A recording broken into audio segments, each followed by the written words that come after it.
যারা নামাজ পড়ে না, আর যারা নামাজ পড়ে না, নামাজ যারা পড়ে, এই বেনামাজি মানুষগুলোকে আল্লাহ তাআলা লাঞ্ছিত করে, কাল কিয়ামতের মাঠে অপমানিত করে এদেরকে জাহান্নামের মধ্যে নিক্ষেপ করবে।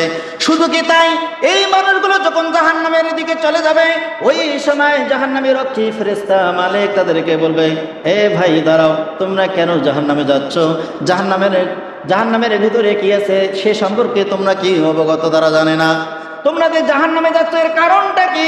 আল্লাহ রাব্বুল আলামিন এই প্রশ্নের জবাবটাও কুরআনুল কারীমের মধ্যে দিয়ে বিশ্ববাসীকে জানাই দিল।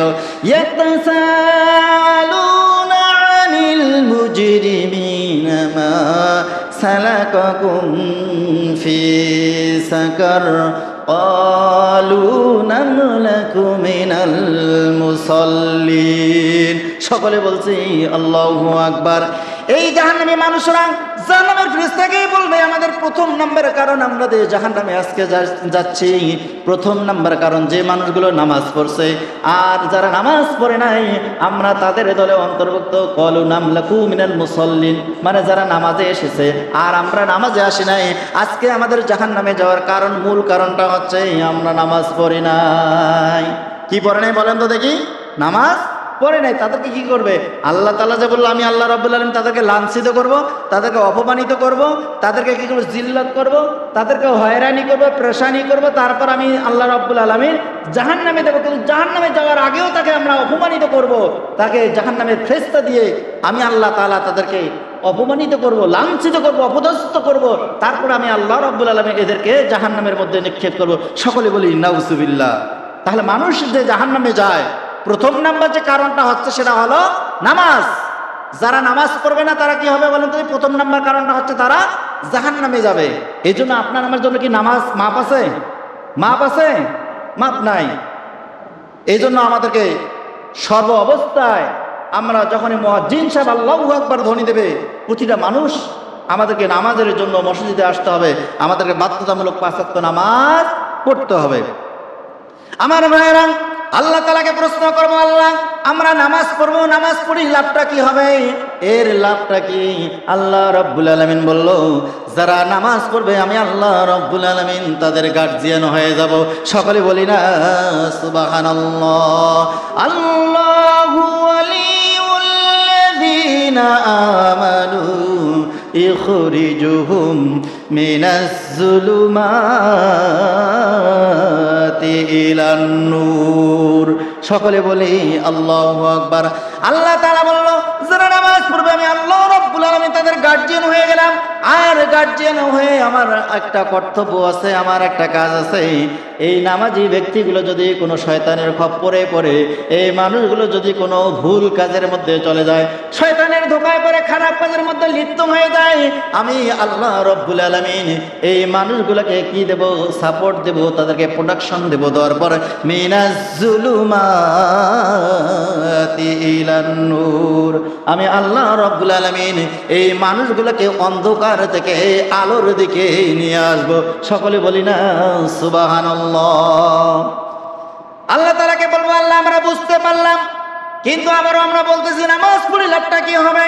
আল্লাহ রাব্বুল আলামিন বলবে, এই নামাজি লোকগুলো যখন জান্নাতি হয়ে যাবে, এই মানুষগুলোর মশানটাই থাকবে আলাদা। যখন তারা জান্নাতি হয়ে যাবে, জান্নাতি মানুষের মশানটা থাকবে আলাদা। আল্লাহ রাব্বুল আলামিন পবিত্র কুরআনুল কারীমের মধ্যে মানুষকে জানাই দিল, যারা নামাজি লোক হবে এই নামাজি ব্যক্তিদের জন্য পোশাকটা হবে ভিন্ন রকম। আমি আল্লাহ রাব্বুল আলামিন এই নামাজি ব্যক্তিদের কোন পোশাকটা দেব আল্লাহ তাআলা পবিত্র কুরআনুল কারীমের মধ্যে জানাই দিল, ওয়া জাযাহুম বিমা সাবারু ওয়া জান্নাতান ওয়া হারিরা। সকলে বলছে আল্লাহু আকবার। আল্লাহ তাআলা বলল, যারা জান্নাতি লোক হবে, যারা যেই সমস্ত মানুষগুলো নামাজি লোকগুলো যারা জান্নাতি হবে, আমি আল্লাহ তাআলা তাদেরকে কি দেব জানেন? জাহান্নামী লোকদেরকে যেমন অপমানিত করব, লাঞ্ছিত করব, আমি আল্লাহ রাব্বুল আলামিন এই মানুষগুলোকে ফুল দিয়ে বরণ করে নিয়ে আমি আল্লাহ তাআলা যখন জান্নাতে দেব, আল্লাহ তাআলা বলবো ওয়া জাযাহুম বিমা সাবারু ওয়া জান্নাতান ওয়া হারিরা। আল্লাহ তাআলা বলল, আমি আল্লাহ রাব্বুল আলামিন এই জান্নাতি ব্যক্তিদের দুনিয়ার কোনো কাপড় পরাবো না, আমি আল্লাহ রাব্বুল আলামিন স্পেশাল তাদের জন্য রেশমি কাপড়ের ব্যবস্থা করে রেখেছে। সকলে সুবহানাল্লাহ। কোন কাপড় বলেন তো দেখি? আল্লাহ তাআলা বলল ওয়া জাযাহুম বিমা সাবারু ওয়া জান্নাতান ওয়া হারিরা। আল্লাহ তাআলা বলল এই জান্নাতি মানুষগুলোকে আমি আল্লাহ রাব্বুল আলামিন রেশমি কাপড়ের ব্যবস্থা করে দেব। সকলে বলছি সুবহানাল্লাহ।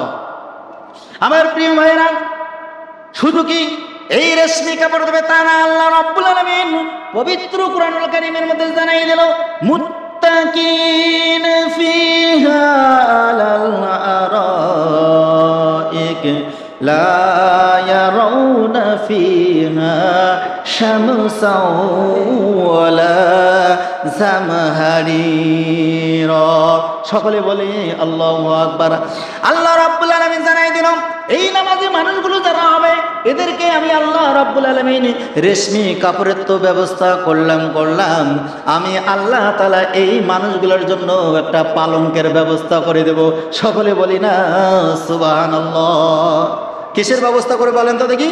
পালঙ্কের ব্যবস্থা করে দেবে আল্লাহ তাআলা। বলো আজকে যারা দুনিয়া কষ্ট করে নামাজ পড়তেছে আর যারা নামাজ পড়তেছে না, পার্থক্য শুধু এতটুকুই। আল্লাহ তাআলা বললো যারা নামাজি ব্যক্তি, যারা জান্নাতি হবে, আমি আল্লাহ রাব্বুল আলামিন তাদের শুধু একটা পালঙ্কের ব্যবস্থা করে দেবো। কিসের ব্যবস্থা? পালঙ্কে। আল্লাহকে প্রশ্ন করবো, আল্লাহ এই পালঙ্ক দিয়ে কি হবে আমাদের? আল্লাহ রাব্বুল আলামিন সাথে সাথে বিশ্ববাসীকে জানাই দিল জামহারিরা। আল্লাহ রাব্বুল আলামিন বলে এই পালঙ্কের উপরে এই মানুষগুলো বসে হেলান দেবে আর সীমাহীন ওই জায়গার মধ্যে তারা অবস্থান করবে। এই অবস্থান করার পর আল্লাহ রাব্বুল আলামিন বলে দিল এই মানুষগুলোকে আমি আল্লাহ তাআলা আরো দুইটা জিনিস দেব, সেটা বিশ্ববাসীকে জানাই দিল মুত্তাকিনা ফিহা আলাল আরাইক লা ইয়ারাউনা ফিহা শামসাও ওয়ালা জামহারিরা। সকলে বলছে আল্লাহু আকবার। সম্মানিত উপস্থিতি, আচ্ছা বলেন তো দেখি আজকে গরম না ঠান্ডা? আজকে কি হচ্ছে বলেন তো দেখি? গরম না ঠান্ডা? গরম হচ্ছে। তাহলে আল্লাহ তাআলা আল্লাহ তাআলাকে আমরা প্রশ্ন করলাম, আল্লাহ তুমি তো নামাজি ব্যক্তি, যারা জান্নাতি হবে এই মানুষগুলোকে তুমি জান্নাতে দেবে, আবার বললে যে রেশমি কাপড় দেবে, আবার বললে যে পালঙ্কের ব্যবস্থা করবে, কিন্তু আমরা মানুষ গরিব মানুষ, আমরা তো পালঙ্ক চিনি না। আল্লাহ এই পালঙ্ক দিয়ে আমরা কি করব? আল্লাহ তাআলা বলল এই মানুষগুলো পালঙ্কের উপর বসে থাকবে।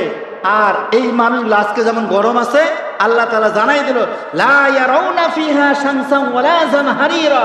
আমি আল্লাহ রাব্বুল আলামিন জানাই দিলাম এই মানুষগুলোর কোনো গরমও লাগবে না, এই মানুষগুলোর কোনো ঠান্ডা লাগবে না। তাহলে জান্নাতি যারা হবে তাদের কি বলো আল্লাহ তাআলা? ওয়ালা ইয়ারাউনা না লা ইয়ারাউনা ফিহা শামসান ওয়ালা জামহারিরা। আল্লাহ তাআলা বলো এই মানুষগুলোর গরমও লাগবে না, এই মানুষগুলো কি লাগবে না বলেন তো দেখি? ঠান্ডাও লাগবে না। তার মানে এদের শুধু আনন্দ আর আনন্দ। আল্লাহ রাব্বুল আলামিন বিশ্ববাসীকে জানাই দিল। এই জন্য অনুরোধ করব যেই সমস্ত ভাইরা শয়তানের ধোকায় পড়ে আমরা নামাজ না পড়ি, নামাজ আপনার আমার জন্য কাহারও জন্য মাপ নাই। এই জন্য বাধ্যতামূলক অবশ্যই এই দুনিয়ার সামান্য 60 বছর 50 বছর 70 বছর জিন্দেগিতে আমরা শয়তানের খপ্পরে পড়ে আমরা যদি নামাজ না পড়ি, তাহলে আল্লাহ রাব্বুল আলামিন বলল আমি তাদেরকে অপমান করব, তাদেরকে লাঞ্ছিত করব, তাদেরকে অপদস্থ করব, আর অপদস্থ করে আমি আল্লাহ রাব্বুল আলামিন তাদেরকে জাহান্নামের মধ্যে নিক্ষেপ করব। সকলে বলি সুবহানাল্লাহ। আমার ভাইয়েরা, তাহলে আমরা যে মাসটা নিয়ে আলোচনা করতেছি এই মাসটার নাম হচ্ছে রবিউল আউয়াল মাস। কি মাস বলেন তো দেখি? রবিউল আউয়াল মাস। এই মাসে আপনার নবী আমার নবী এই মাসে জন্মগ্রহণ করেছে। কি করেছে বলেন তো দেখি? রাসূল সাল্লাল্লাহু আলাইহি সাল্লাম কোন মাসে জন্মগ্রহণ করেছে? হায়রে মুসলমান, আমরা সেটাও জানি না।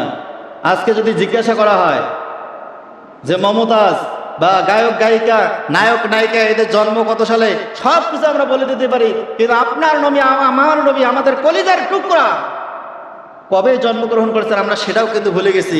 আমরা হচ্ছে নামমাত্র মুসলমান, মানে আমরা আদম শুমারিতে মুসলমান হয়েছি, কিন্তু আসলে আমরা প্রকৃত মুসলমান হতে পারি নাই। সম্মানিত উপস্থিতি, সেলিম ভাই বলেছিল যে আসলে আমরা নামের মুসলমান, আমরা কিন্তু কামের মুসলমান নয়। তার মানে আমরা সংখ্যায় মুসলমান, কিন্তু প্রকৃত মুসলমান এখন আমরা হতে পারছি পারি নাই। তার মানে এই গোটা বাংলাদেশের মধ্যে দেখা যাচ্ছে মুসলমানের সংখ্যা বেশি, কিন্তু নামাজের সংখ্যা আছে? মুসলমানের সংখ্যা বেশি না? যদি দেখা যায় হিন্দুরাও বিপদে পড়ে গেলে আমিও মুসলমান, হিন্দু যখন একটা বিপদে পড়ে তখন কি করবে? যে আমিও মুসলমান। তার মানে এরা হচ্ছে নামের মুসলমান, কামের মুসলমান নাই। কামের মুসলমান কারা? যারা নামাজ পড়ে এরাই হচ্ছে কামের মুসলমান। আমার ভাইয়েরা, তাহলে আজকে আমরা যে সম্পর্কে আলোচনাটা করতেছি সেটা হচ্ছে রসুল সাল্লাল্লাহু আলাইহি ওয়াসাল্লাম বারে রবিউল আউয়াল মাস, এই যে রবিউল আউয়াল মাসের এটা মতান্তর আছে, তিনি কোন দিনে, কেউ লিখেছে 5 তারিখ, কেউ লিখেছে 8 তারিখ, কেউ লিখেছে 9 তারিখ, কেউ লিখেছে 12 তারিখ, এরকম মতান্তর আছে। রসুল সাল্লাল্লাহু আলাইহি সাল্লাম এই রবিউল আউয়াল মাসে রবিউল আউয়াল মাসে আমিনা রাদিয়াল্লাহু তাআলা আনহার গর্ভে যখন আসলো, আসার পর দেখেন আপনার নবী আমার নবী কত রহমতের নবী। রসুল সাল্লাল্লাহু আলাইহি সাল্লাম তার মায়ের গর্ভে যেদিন আসছে, মায়ের পেটে যেদিন আসছে, আসার সাথে সাথে আসমান জমিনে যতগুলো ফেরেশতা ছিল এরা সমস্ত আনন্দে আত্মহারা হয়েছিল। সমস্ত ফেরেশতারা কি করছে? আনন্দ করছে, আনন্দ উজ্জীবিত করছে। কারণ আপনার নবী আমার নবী তার মায়ের গর্ভে এসেছে। সকলে বলি সুবহানাল্লাহ। আমার ভাইয়েরা, রসুল সাল্লাল্লাহু আলাইহি সাল্লাম যখন মায়ের গর্ভে প্রথম আসলো, আসার সাথে সাথে আমিনা রাদিয়াল্লাহু তাআলা আনহার শারীরিকটা পরিবর্তন হয়ে গেল। কেমন ভাবে পরিবর্তন হয়ে গেল? আমিনা রাদিয়াল্লাহু তাআলা আনহা লক্ষ্য করে দেখতেছে, আরে আমার শরীর থেকে কেন জানি সুগন্ধি বের হওয়া শুরু করে দিল। কি বের হলো বলেন তো দেখি? সুগন্ধি বের হয়েছে। আমার প্রিয় ভাইরাম, মানে রসুল সাল্লাল্লাহু আলাইহি সাল্লাম যখন মায়ের গর্ভে আসে নাই তখন কিন্তু সুগন্ধি বের হয় নাই। আর রসুল সাল্লাল্লাহু আলাইহি সাল্লাম মায়ের গর্ভে যখন আসলো, আসার সাথে সাথে আমিনা রাদিয়াল্লাহু তাআলা আনহার শরীর থেকে সুগন্ধি বের হওয়া শুরু করে দিয়েছে। সকলে বলি সুবহানাল্লাহ। শুধু কি তাই? এই সুগন্ধি বাইরে হলো না, আমিনা রাদিয়াল্লাহু তাআলা আনহা তার রাস্তা দিয়ে যেদিকে যায় এই রাস্তার লোকজন তারা কানা ঘোষা শুরু করে দিল। কি রে, আব্দুল্লাহর বেটা মোহাম্মদ যখন সে ইন্তেকাল করলো, কি করলো বলেন তো দেখি? যখন ইন্তেকাল করলো রসুল সাল্লাল্লাহু আলাইহি সাল্লাম কিন্তু এতিম নবী। কি নবী বলেন তো দেখি? এতিম নবী যখন মায়ের পেটে ছিলেন তার বাবা কিন্তু ইন্তেকাল করেছে। ইন্তেকাল করার পর আচ্ছা আমরা সাধারণত বলে থাকি যখন স্বামী ইন্তেকাল করে তখন স্ত্রীকে কি বলা হয় বলেন তো দেখি? বিধবা বলা হয়। কি বলা হয় বলেন তো দেখি? বিধবা বলা হয়। আমাদের গ্রামে যখন আছে কিছু কিছু লোক নামাজ পড়ে, আর যারা নামাজ পড়ে না, যারা নামাজি লোকগুলো দেখে ঠাট্টা করে, বিদ্রুপ করে। 2 দিনের জন্য হাজি হয়েছে, গাজী হয়েছে, দেখেন তারা নামাজে যাচ্ছে টুপি মাথায় দিয়ে। বলে কি বলেন না বলে তো দেখি? এইরকম আমিনা রাদিয়াল্লাহু তাআলা আনহার স্বামী যখন ইন্তেকাল করলো, ইন্তেকাল করার পর আমিনা রাদিয়াল্লাহু তাআলা আনহা যখন রাস্তা দিয়ে যায়, রাস্তা দিয়ে যাওয়ার সাথে সাথে এলাকার লোকজন কি বলা শুরু করে দেয়? কি রে, ব্যাপারটা কি? স্বামী মারা গেল, মারা যাওয়ার পর সে বিধবা হয়ে গেল। বিধবা হওয়ার পর তার শরীর থেকে কেন জানি আমরা সুঘ্রাণ পাই। কি পাই বলেন তো দেখি? সুঘ্রাণ। মানে এলাকার লোকজন কানা ঘোষা শুরু করে দিল, স্বামী মারা গেছে, সে আবার সুগন্ধি ব্যবহার করে। কেন? কি করে বলেন তো দেখি? সুগন্ধি ব্যবহার করে। আচ্ছা বলেন আসলে সুগন্ধিটার কারণটা কি?